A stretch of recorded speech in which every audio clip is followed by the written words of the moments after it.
Hey guys, this is WRockRMSK here, back with another video, and today's review of TNA Final Destination free pay-per-view they put on last night on Pop TV.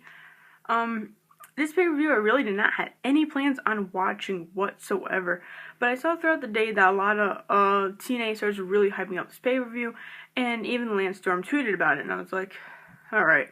Even Taz said something too, and I'm like, whatever. They said the Matt and Jeff Hardy match is going to be like one of the best matches in professional wrestling. I'm like, okay, let's give it a shot. First match was the Destination X match. One of the worst Destination X match I've ever seen. They even used a ladder to take the X off. Eddie Edwards ended up winning the title back, but the thing I didn't like about it is you're supposed to climb the ropes to get to the X. Why Eddie Edwards grabbed the ladder is beyond me.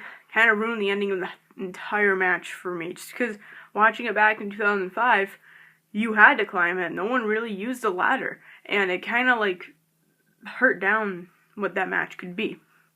Eddie Edwards then later on decided that he wanted to cash in the X Division title to face Bobby Lashley at next week's free pay-per-view Destination X. Bobby Lashley said, why don't we do the Lashley option, which is title for title. So if Eddie Edwards wins, he has World Championship and the X Division.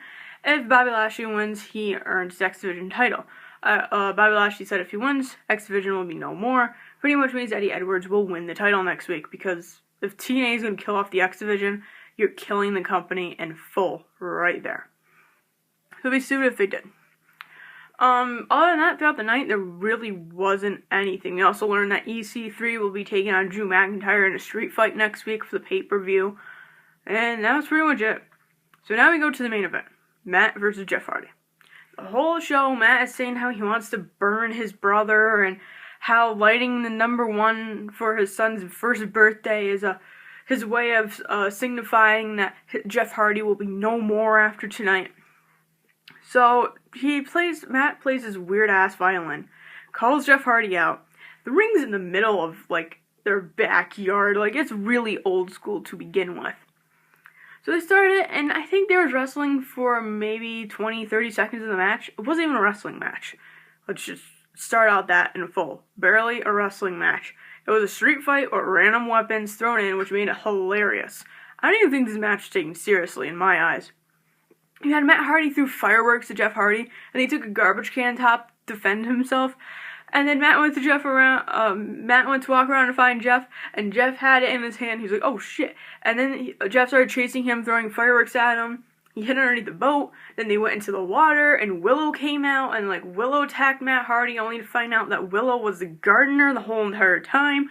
That somehow got tricked, and then Jeff Hardy came back and ended up choking out Matt Hardy.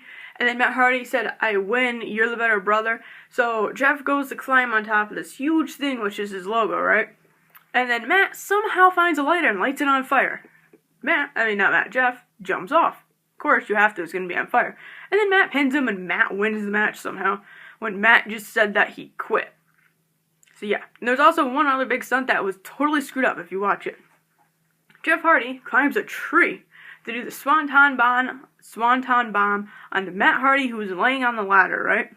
So, jumps, and if you watch slowly, they cut the camera horribly.